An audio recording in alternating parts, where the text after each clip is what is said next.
What is up, YouTube? Jonny B here again today, and we're going to be bringing you a video on an IS300. This is going to be a separate video from our IS300 that's up there.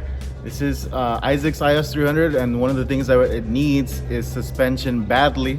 So we went ahead and got in contact with Ksport, which is a local company to us. We were able to literally go pick them up. Like, we literally went an hour ago, picked up the coilovers. They had one set in stock. A lot of the coilovers for this car have been out of stock, so it's been a bit difficult right now with all this situation of like shipping and, you know, being late on parts arriving and stuff like that. So we were pretty lucky that we were able to find a set.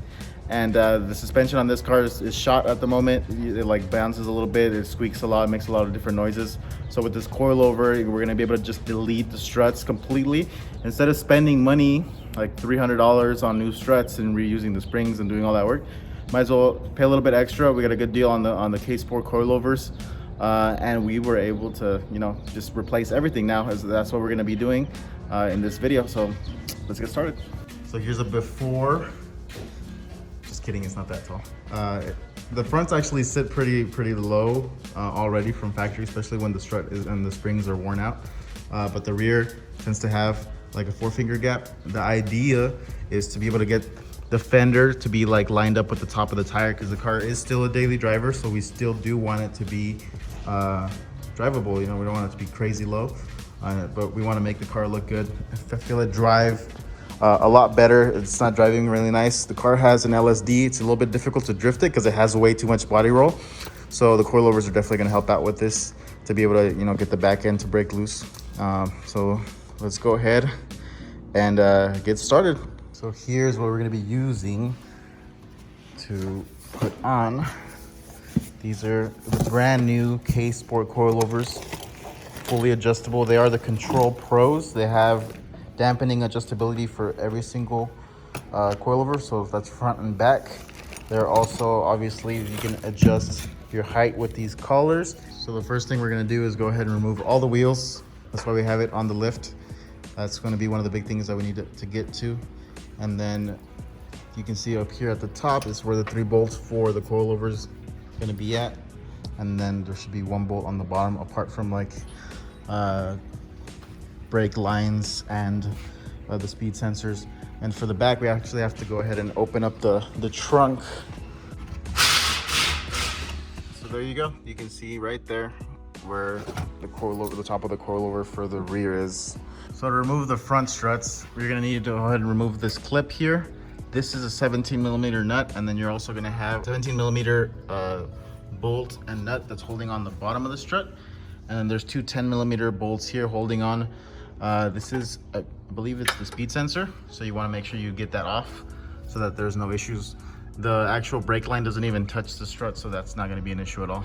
So once you do that, the whole knuckle assembly will fall.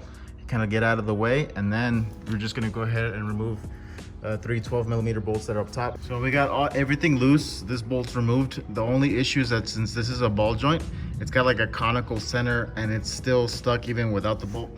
So what you normally do is you use like, I think, a ball joint separator, but that can also damage the rubber on this. So if you just take like a nice little hit from a mallet, it'll just literally make it come loose.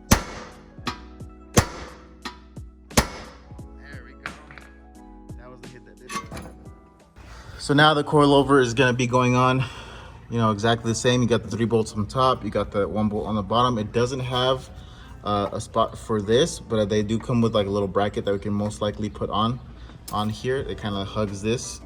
I also just kind of randomly set it. I tensioned the spring load. I have measuring from the base of the top mount to the end of the spring. It's measuring 7 inches. It's a 1/4 inch more compressed than it came from in the box. And then from the spring to the top of this adjustable collar, I measured 2 inches. And this was just a guess to kind of like figure out what height we needed to be at. And one of the things that I like to do is I'll put a jack underneath the wheel, get it to fully compress up. And then if Isaac can put the wheel on for us, we'll see if that's gonna be the right height that we want to be at. If not, we can adjust it, you know, from there before we put it all together and start tightening it, because you do need to unbolt the bottom of the coilover to twist it to get the height that you desire. Oh, that's looking good. Look at that. So height wise, I think we're pretty much on point. You can see how the top of the tire is like with the fender. Obviously the tire sunk in because it's the stock fitment wheel. You can get some spacers and space out the wheel to kind of get it to sit there, because the stock wheels are nice. I had them on my car. I never cared about changing them. They're already nice. And then he has like brand new tires on them, so there's no need. But that, I think that right height is perfect. It's funny because I just guessed it, just try to see, you know, what height it would be at, and I think that's going to be the perfect height. We don't want to be tucking wheel and having like the wheel all the way up here as a daily driver. So that height is actually the best height for, you know, daily driving around town and having the car just look overall nice. So let's go ahead and put the other side on, and then we can put the front wheels on. But before we put the wheels on, we're gonna go ahead and give this a little bit of a degreasing, clean it up, and we're gonna go ahead and paint those black. So we're gonna leave them super clean, and with the paint, it's gonna look so much better, it being low and having like a nice color caliper and not having any rust in this area. Now that it has the new coilovers, it's gonna look much better under here. The Ksport coilovers come with this little bracket that's straight normally, but I bent it so that way it's sideways. I bolted it to the bottom bolt of the strut, and since it's bent, now it holds the speed sensor. Bolted it to that.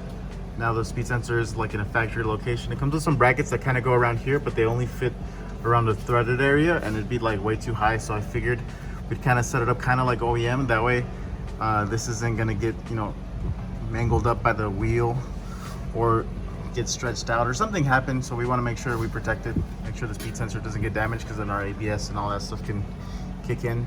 But now everything is looking amazing. Got everything tightened down using a jack to hold the whole suspension up, so that way we can make sure that none of the bushings wear out faster or prematurely. For the rears, we have 3 14mm nuts up at the top that you get in through the trunk like I showed you guys earlier. You see them right there. I already took them off. So now that we got that, there's 2 12mm that go here and there. And then we're gonna be using a 19mm to remove this bolt and nut that's holding up this. Use the 12mm to remove the sway bar end link. And then this is another 19mm here. The way I have this measured out, we have it from 7.5 from the top of this to the bottom of the spring. And then from the bottom of the spring to this, I had it at 3.5, but we brought it down to 3 inches. And that seems to be the perfect height. The spring is loaded. It was originally at 8.25, so now it's got a little bit of extra preload on it.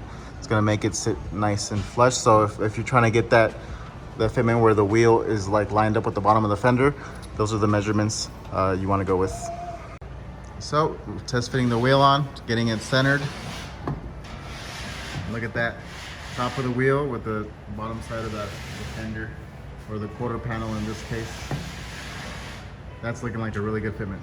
So we lowered down the car on the ground, and it was about an inch too low. The wheel actually tucked in with the full weight of the car versus having the weight of the jack kind of like hold it in place.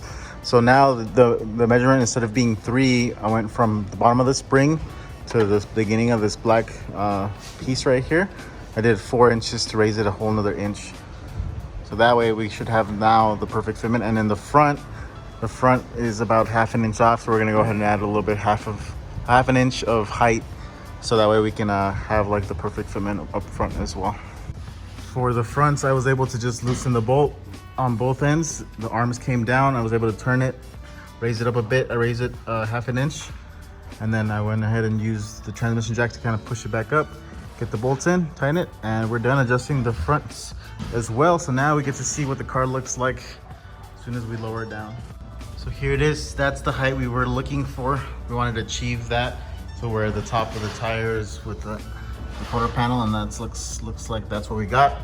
I really like the stock wheels, so we're probably just gonna get some spacers to space out the stock wheels. Looking like a 30mm, maybe a 35mm if we shave the inside of the quarter panel.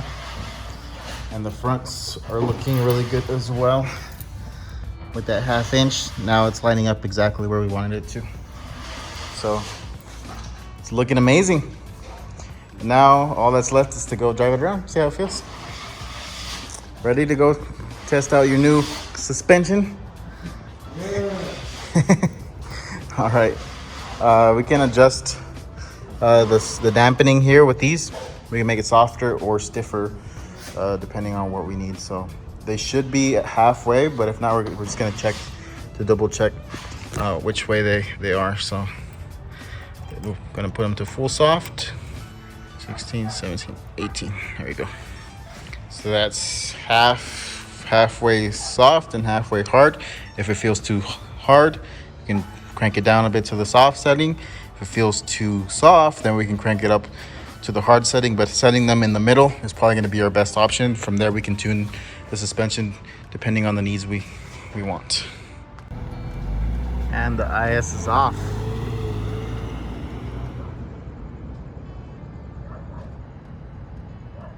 Hope that this video helped you guys. Isaac is super happy with his car. We drove it around and it feels super smooth, so he's excited.